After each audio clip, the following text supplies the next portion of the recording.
Halo anak-anak, berjumpa kembali pada mata pelajaran Bahasa Indonesia pertemuan ke-6, yaitu bab ketiga, materi teks eksposisi.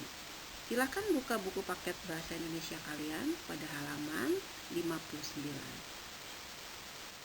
Sebelum masuk ke dalam materi, Ibu akan menjelaskan kompetensi dasar kita pada pertemuan kali ini, yaitu mengidentifikasi informasi teks eksposisi berupa artikel ilmiah populer dari koran atau majalah yang didengar dan dibaca.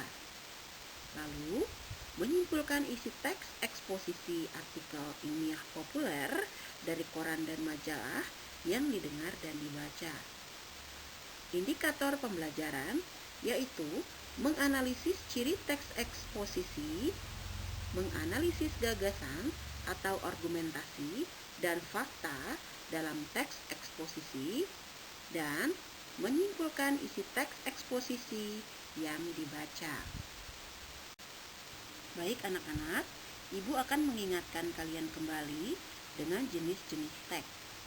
Pada kelas 7, kalian telah mempelajari teks deskripsi, persuasi, dan narasi ya. Baik, Ibu akan sedikit menjelaskan mengenai kelima jenis teks ini. Cara gampang agar kalian dapat mengingat jenis-jenis teks ini adalah dengan melafalkan depan. Kita lihat D-nya ya. Deskripsi, yang berarti gambaran secara rinci mengenai suatu objek, sehingga si pembaca seolah-olah merasakan apa yang dirasakan atau dilihat oleh penulisnya. Lalu E, eksposisi. Nah, ini adalah teks yang akan kita pelajari pada hari ini ya. Eksposisi merupakan teks yang memberikan informasi kepada pembacanya.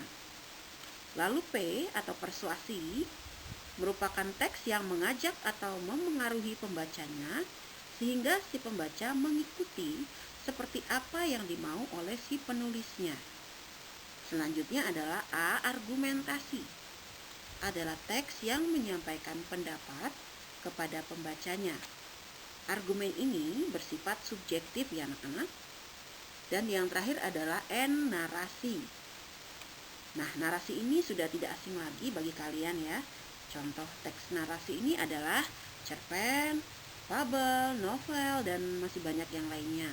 Ibu yakin kalian juga sudah paham. Nah, anak-anak, itu adalah sedikit penjelasan mengenai jenis-jenis teks.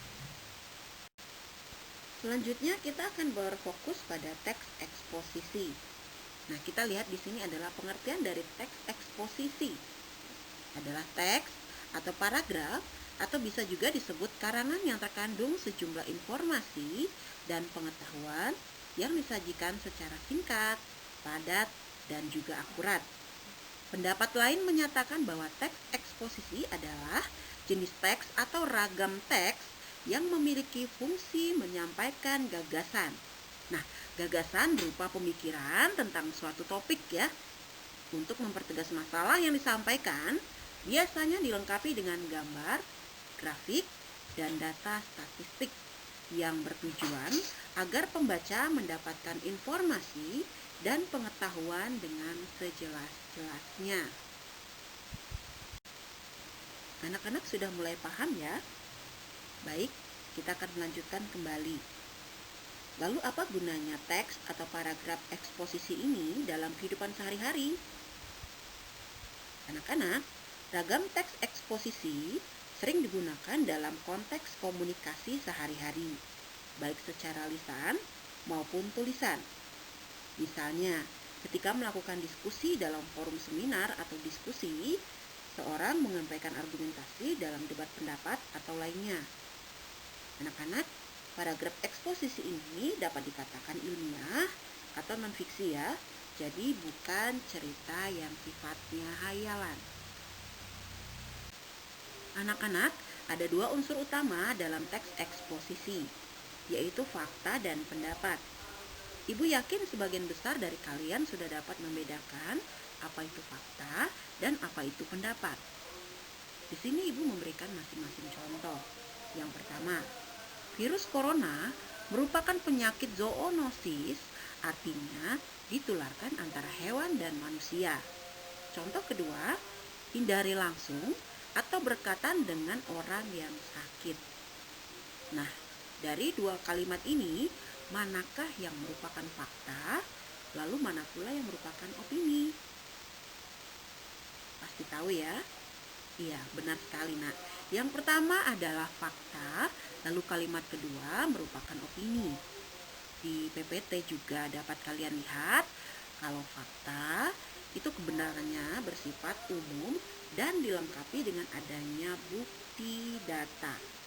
Lalu, jika opini, kebenarannya masih bersifat subjektif atau pendapat pribadi dan tidak didukung dengan bukti data.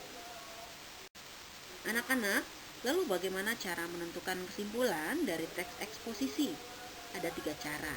Yang pertama, tentu saja dengan membaca atau mendengarkan terlebih dahulu teks dengan seksama. Lalu, mencatat isi pokok dari teks. Perlu diketahui ya, isi pokok teks ini merupakan gagasan pokok dari teks. Kalian masih ingat bagaimana cara menentukan gagasan pokok kan? Jika sedikit lupa, Ibu akan mengingatkan kalian kembali dengan yang namanya deduktif, induktif, dan campuran.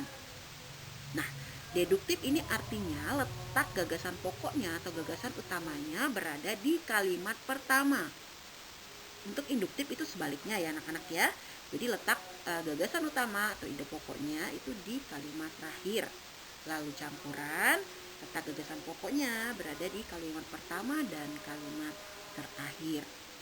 Ingat ya, menentukan gagasan utama ini adalah di setiap paragraf. Maka jika ada 5 paragraf, berarti gagasan utamanya juga ada 5 ya. Dan yang terakhir, yang ketiga, adalah dengan merangkaikan isi pokok atau gagasan utama tadi yang sudah kalian tentukan, lalu menjadi sebuah kesimpulan. Bagaimana anak-anak? Tidak sulit ya? Ibu yakin kalian pasti paham. Baik anak-anak, terima kasih sudah menyimak dengan baik materi kita. Mari kita kembali ke WA Group ya untuk melanjutkan proses pembelajaran. Terima kasih.